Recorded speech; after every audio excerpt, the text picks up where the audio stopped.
যদি সুন্দর আর perfect cake বানাইতে চান তাহলে কিন্তু কোনো প্রকার কোনো কিপটেমি করণ যাইতো না। আসসালামু আলাইকুম আরাফুরা ভাইয়ারা, নগো বাইকের কি অবস্থা?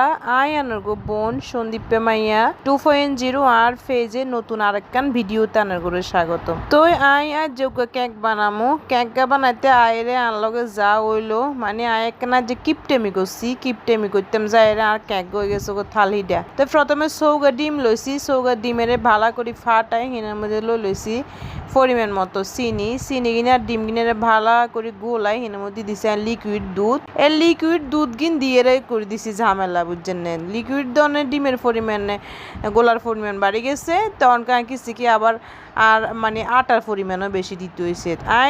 বিশেষ করে কেক বানালে ময়দা দিই আর হচ্ছে গুঁড়ো দুধ দিই, তো সেই জায়গাত ময়দার পরিবর্তে হয়ে গেছে আটা, গুঁড়ো দুধের পরিবর্তে হয়ে গেছে লিকুইড দুধ। আর হেগিনের কারণে আটার পরিমাণ আর কেনা বাড়া দিতে হয়েছে। আবার তেল দিয়ে দিছি কম, মানি হচ্ছে এক কথা ওই যে গ্রামের খালাম্মারা, স্মার্ট খালাম্মারা যে এনে কেক বানা, তা আজ যাই হেনে কেক বানালো।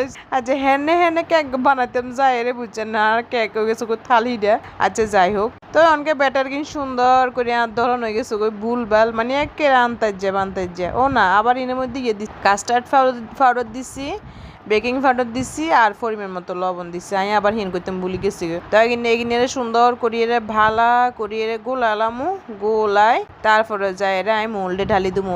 যেহেতু আর কেকের মানে ব্যাটার বেশি হয়ে গেছে গো আর কাবিরেজির কারণে, তাই এক কান মোল্ডে দিতাম না, 2 কান মোল্ডে ভাগ করিয়ে দুমো।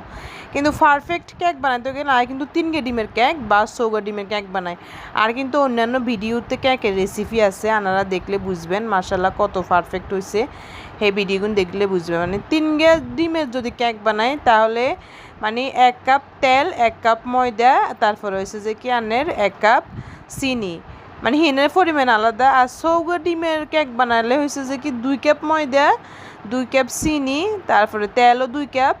মানে আসলে একটা মাপ আছে, বুঝছেন না কেকে? তার যে মাপ জোপ ছাড়া মানে একদম চলিয়েছি বানাবেলা বলে এর। যাই হোক, তার যার কেক হয়ে গেছে থালিটা, কিন্তু খাইতেও তো বেশি খারাপ হনো, খাইতে আসলে মজা হয়েছে। মানে হালাদন লাগতো নরি যে কেক একদম বাজে হয়েছে, খাওয়ান যাইতো না, খাওয়ান যাইবো। তো অনকা দিয়ে দিছি চুলের মধ্যে বয়ে দিছি, প্রথমে বড় মোল্ডে এর মধ্যে দিছি, এর মধ্যে বয়ে দিছি, পরে লম্বা শেফের যে মোল্ডে রাখছিলাম এই মোল্ডে একসাথে বয়ে দিছি। তো প্রথম গা আর ওই গেছো গই, আর দ্বিতীয় গা ওই গেছো গা, না করে কাঠির সাহায্যে দেখায়, দেখছেন মাশাআল্লাহ কেক হয়ে গেছো গই। তখনকার লয়ে এলামও, তখনকার ইয়েতে নাই বুঝলাম যে কেক বানাইতে গেলে মানে মাপ একদম সঠিক রাখতে হইব। আর কোনো রকম কোনো প্রকার কারচুপি করণ যাইতো না, করলে থাল হিটে হয়ে যাব।